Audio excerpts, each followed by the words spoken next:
네, 안녕하셨습니까? 예레미야 13장 3절에서 7절에 있는 말씀을 읽도록 하겠습니다. 예레미야 13장 3절에서 7절입니다. 제가 읽겠습니다. 여호와의 말씀이 다시 내게 임하니라. 가라사대 너는 사서 내 허리에 띈 띠를 가지고 일어나 유브라데로 가서 거기서 그것을 바위 틈에 감추라 하시기로 내가 여호와께서 내게 명하신 대로 가서 그것을 유브라데 물가에 감추니라. 여러 날 후에 여호와께서 내게 이르시되 일어나 유브라데로 가서 내가 내게 명하여 거기 감추게 한 띠를 취하라 하시기로 내가 유브라데로 가서 그 감추었던 곳을 파고 띠를 취하니 띠가 썩어서 쓸데없이 되었더라.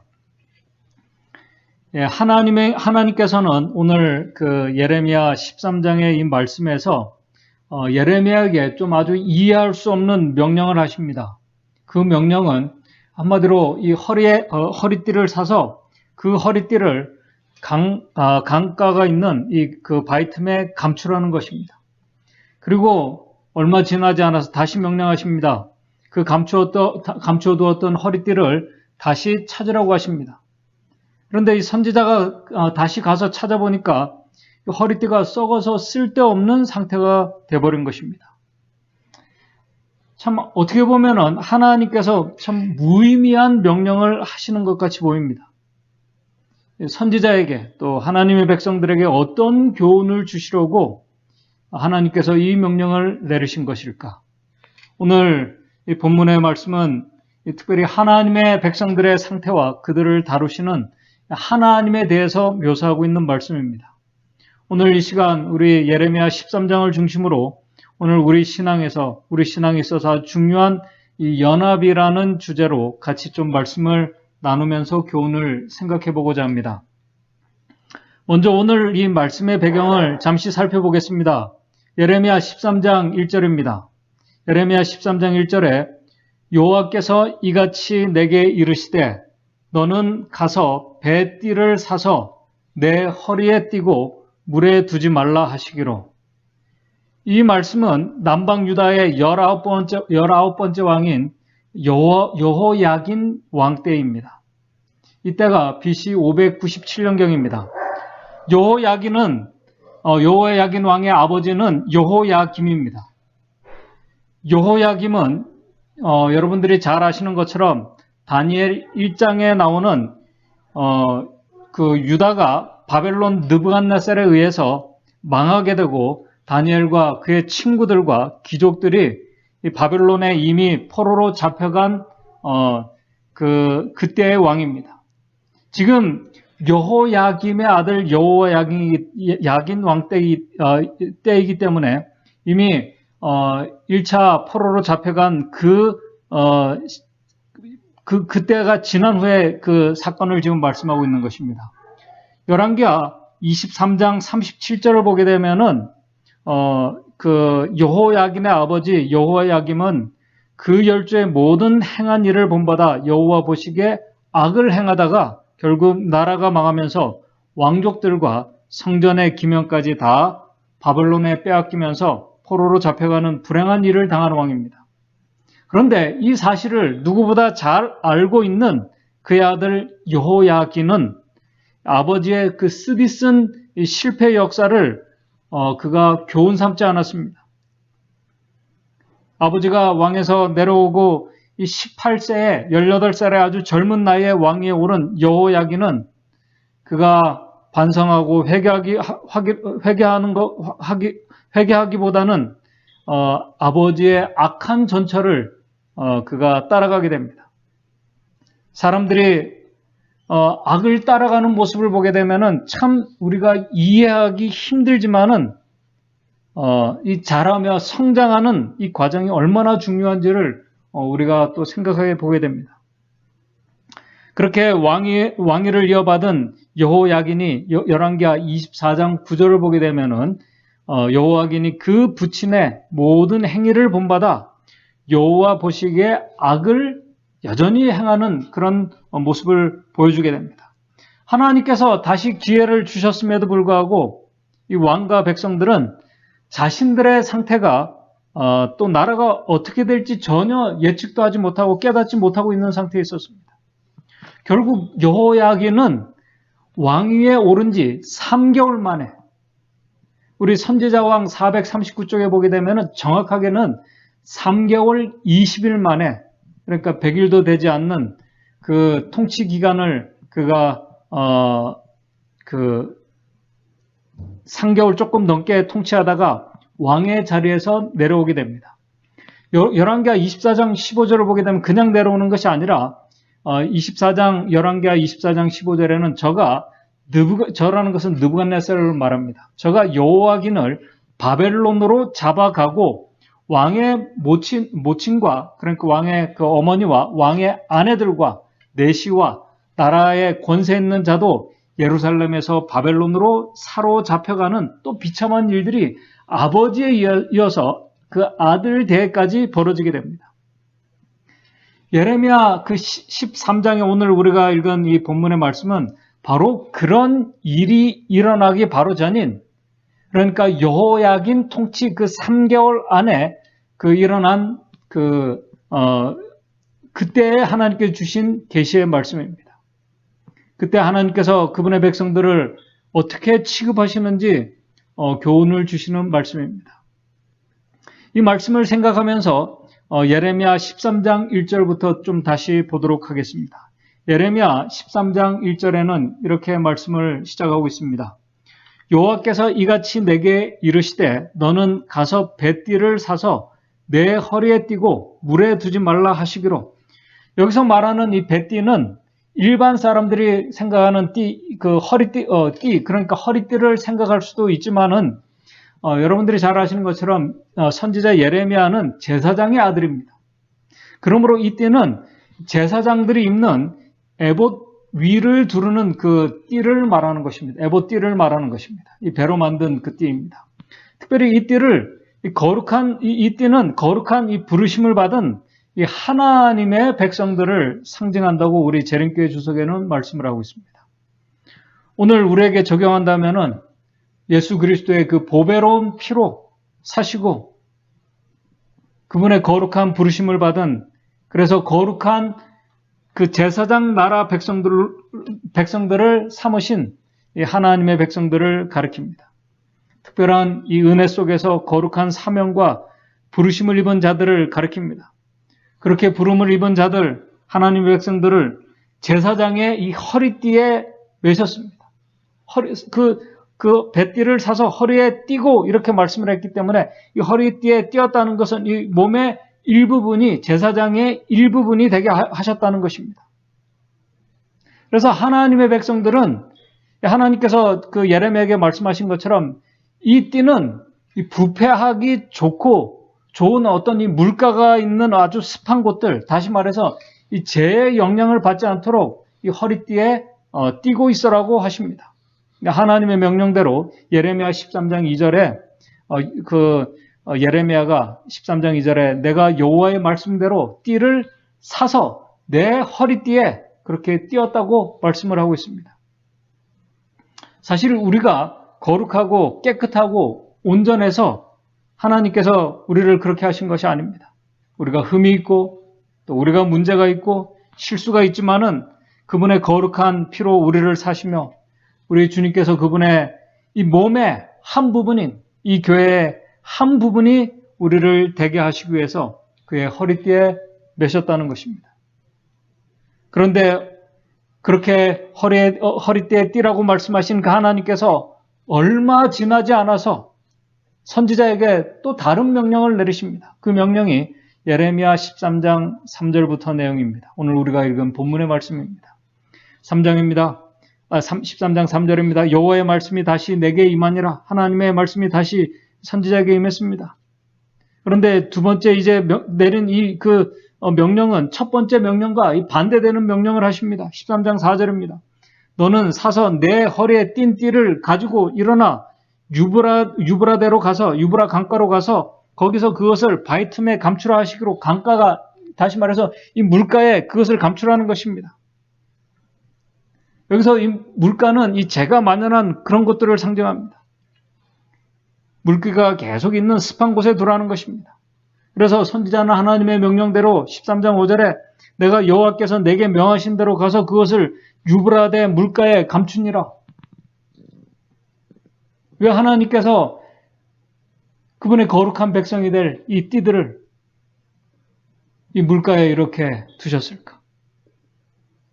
바로 여기서 우리가 좀 그분의 몸의 한 부분인 또 한 부분이 되는 오늘 우리 이 공동체 연합에 대해서 또 우리 신앙 공동체 연합에 대해서 오늘 좀 여기서 좀 우리가 좀 생각해 보겠습니다. 분명히 예수님께서는 우리를 이 거룩한 나라에 이 하나님의 그분의 피로 사신 이 그 교회의 몸에 우리가 지체가 되도록 우리를 부르셨습니다. 거룩한 연합으로 우리를 부르셨다는 말씀입니다. 성경과 증언의 말씀에는 연합에 대해서 참 많이 말씀합니다. 증언의 말씀에 연합의 중요성에 대해서 참 많은 말씀을 하십니다. 그렇게 우리의 그 신앙 공동체는 당연히 우리가 연합되어야 함을 우리가 너무나 잘 알고 있습니다. 그런데 그분의 몸의 지체인 우리는 연합이라는 것을 우리가 대충 보통 이렇게 생각합니다. 우리가 연합이라는 것은 어떤 목적을 위해서 우리가 일사불란하게 잘 조화되게 움직이고 그렇게 하는 것, 또 어떤 교리적인 또 신학적인 것들이 일치되고 조직화돼서 성도들이 열심히 선교하며 활발하게 활동하며 활기차게 움직이는 것, 분명히 연합의 한 모습입니다. 우리 안에 분명히 나타나야 할 모습이기도 합니다. 그러나 이러한 연합의 모습은 이 세상 기독교 안에서도 얼마든지 찾아볼 수 있는 연합입니다. 감동적이고 열심히 일하며 조직적이고 아름답게 성장해 나가는 모습들, 분명 우리 안에 나타나야 할 모습이지만은 그것은 세상 기독교 안에서도 그런 연합의 모습은 충분히 나타날 수 있습니다. 지금 남방 유다가 위기에 처해 있었지만은 그리고 잠시 그 위기가 진정되고 있었지만은 여전히 나라와 종교 모든 것이 잘 조직화되어 있었고 제사와 예식들은 잘 진행되고 있었습니다. 그런데 그들의 마음은 하나님과 전혀 연합된 백성들이 아니었습니다. 연합으로 부르셨는데 하나님과 연합된 백성들이 아니었습니다. 그들은 위기 속에서 교만했습니다. 각자 그들의 생각이 달랐습니다. 그러면서 그들은 여전히 하나님의 거룩한 부르심을 받은 백성들이라고 믿고 있었습니다. 하나님과 온전히 연합된 상태도 아닌데도 자신들은 하나님과 연합된 가운데 있다고 믿고 있었습니다. 그러면서도 그들은 또 한편으로 우상숭배에 빠졌습니다. 여러분들, 우리가 하나님의 백성들이 우상숭배에 빠지는 것 우리가 잘 이해가 되지 않습니다. 그런데 우리가 성경과 증언의 말씀을 보게 되면은 사실 이 우상숭배, 그것은 어떤 신상을 만들고 그것에 절하는 것만이 우리가 그것이 우상숭배가 아님을 우리 성도님들은 잘 아십니다. 사단은 우상숭배를 아주 매력적인 것으로 만들었습니다. 사단은 또 우상을 오늘 우리의 삶에 꼭 필요한 것들로 만들어 놓았습니다. 그래서 증언의 말씀에는 오늘 우리가 열심히 노력하는 우리의 일이나 또 우리가 살기 위해서 우리가 재물을 모으는 이 재물이 우리에게 꼭 필요한 것이 우리의 우상이 될 수 있다고 말씀을 하고 있는 것입니다. 하나님보다 더 우선시하는 그 다른 무엇인가가, 다른 사람이 우상이 될 수 있음을 우리 증언의 말씀은 말씀하고 있습니다. 지금 유다 백성들은 자신들이 특별한 이 부르심을 받은 백성들이라고 믿고 있었지만은 하나님 보시기에 그들은 자신이 지금 어떤 상태에 있는지 모르고 있으면서도 교만한 상태에 있다고 말씀을 하고 있습니다. 전혀 마음이 하나님과 일치되지 않은 상태에 있었던 것입니다. 그런 가운데 보여지는 조직화되고 열심히 움직이는 이 연합의 모습은 충분히 볼 수 있다는 것입니다. 그래서 예레미야 13장 9절에 이 교훈을 왜 주셨는지 말씀하면서 예레미야 13장 9절에 이렇게 말씀합니다. 이 백성들의 상태가 어떤지를 말씀합니다. 나 여호와가 말하노라 내가 유다의 교만과 예루살렘의 큰 교만을 이같이 썩게 하리라. 과거 쓰디쓴 이 교훈을 겪었으면서도 여전히 바뀌지 않고 자신의 삶을 고집하며 신앙하고 있는 이 백성들, 그런 상태로는 결코 거룩한 이 부르심을 받은 이 제사장의 이 띠로 그들이 있을 수가 없는 것이었습니다. 성경과 증언의 말씀에서 연합을 말할 때 그 연합의 대부분의 의미는 서두에서 말한 어떤 보여지는 연합보다는 이 정신적인, 이 영혼의 연합을 아주 강조하면서 말씀하고 있습니다. 우리 예수님께서도 요한복음 17장 11절에 매일 그분께서 하나님과 이 영혼의 이 정신적인 이 연합으로 하나가 되셨습니다. 오늘 오늘 저와 여러분들이 우리 하나님께서 그분 삼위 하나님께서 그들이 하나가 되신 것처럼 오늘 우리가 예수 그리스도 안에서 우리가 정신적인 영혼의 온전한 연합을 우리가 이루시기를 하나님께서 원하십니다. 그렇게 하나님과 온전한 연합을 이룰 때, 그의 몸이 될 때, 그런 자들은 결코 교만에 빠지지 않습니다. 왜냐하면 그리스도 안에 있으면 그분의 백성으로 부르신 그 은혜가 얼마나 감사한지, 고마운지를 알고 우리 정례계단의 말씀처럼 그 예수 그리스도 앞에서, 십자가 앞에서 우리 모두는 그 은혜를 알 때 겸손해질 수밖에 없기 때문에 그렇습니다. 엘렌 화이트 여사가 놀라운 하나님의 은혜라는 237쪽에 이렇게 말했습니다. 믿는 자들의 마음을 여기서 말하는 보여주는 것보다 우리 증언의 말씀도 믿는 자들의 마음을 연합하게 하고 사랑과 우정을 가지고 그리스도와 아버지와 하나가 되게 하신 그 사랑의 금사슬은 완전한 연합을 초래하며 세상에서 부정할 수 없는 그리스도의 능력의 증거를 보여준다고 그렇게 말씀하고 있습니다. 참된 연합의 모습입니다.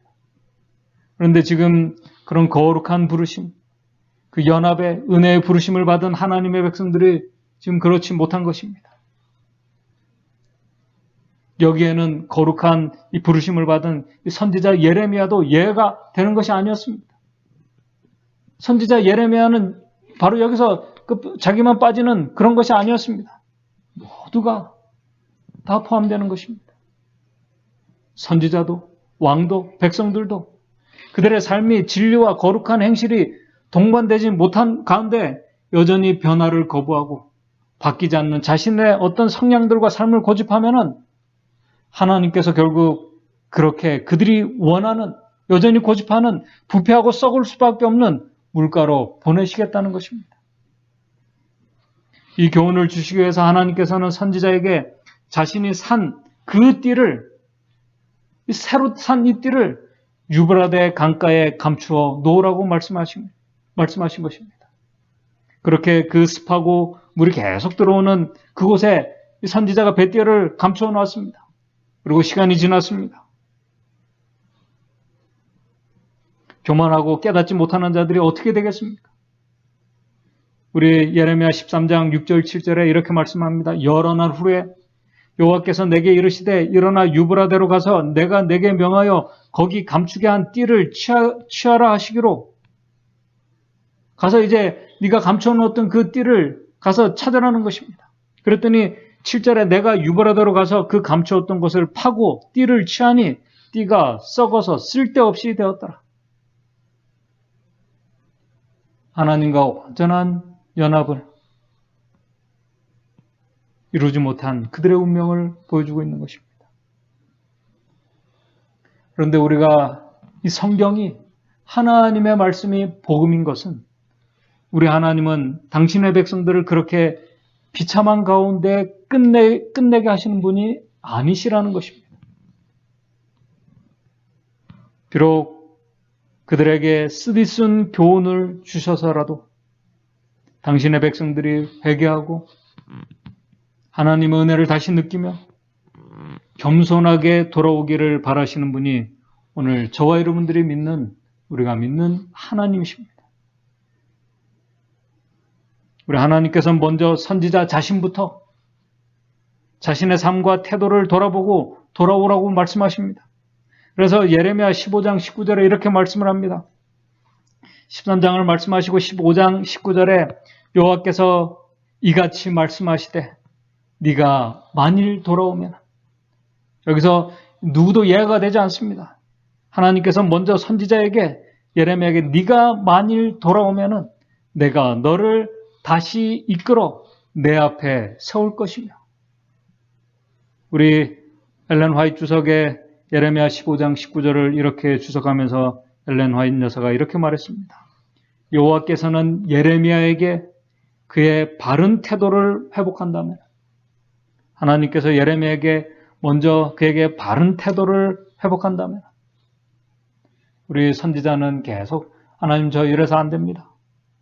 그러면서 그가 참 이 원망하는 그런 그 말씀들이 그 앞에 많이 있습니다. 근데 하나님께서 예레미야에게 그의 바른 태도를 회복하면은 내가 너를 다시 이끌겠다고 보장해 주십니다.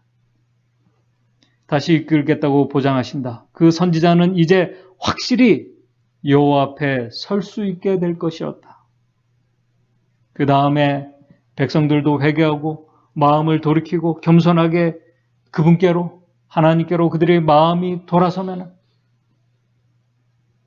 그들이 돌이킬 수 없는 그 상태가 되었던, 우리 아까 쓸모없는 그런 상태가 되었다 할지라도, 쓸모없는 자들이 되었어도 그 모든 것을 가능케 하시는 우리 창조주 하나님, 구원의 하나님께서 그들을 구원해 주시고 온전케 회복시켜 주실 것을 약속을 해주고 계십니다.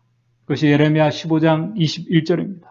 먼저 선지자에게 말씀하시고 그 다음에 15장 21절에 이렇게 말씀합니다. 내가 너를 악한 자의 손에서 건지며 무서운 자의 손에서 구속하리라. 은혜와 복음입니다.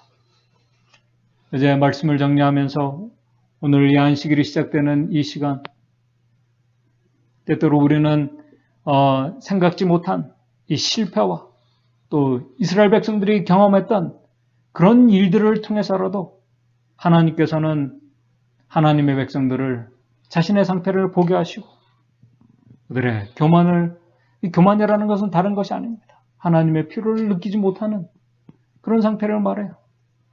하나님을 믿으면서도 그럴 수 있는 것입니다. 교만을 꺾고 겸손을 가르치시면서 그리스도 안에서 모든 것을 가능케 하시는 하나님께로 돌아오라고 말씀하십니다. 그리고 그분의 몸의 한 부분인 이 교회의 지체의 한 부분으로 우리가 살아가기를 원하십니다. 또 우리를 연합케 하시는 고마우신 하나님 품으로 우리를 돌아오게 하시는 것이 하나님의 뜻이라는 사실을 우리 성경과 증언의 말씀은 우리에게 말씀합니다. 오늘 우리를 그렇게 회복시켜 주시고 우리를 겸손하게 만들어 주시면서 하나님과 연합되게 해주시는 하나님의 놀라운 그 은혜를 이 안식일 시간 오늘 우리의 삶을 돌아보면서 우리가 다시 한번 느끼면서 하나님 앞에 감사와 영광을 돌리는 복된 안식일이 되시기를 바라며 말씀을 마치도록 하겠습니다.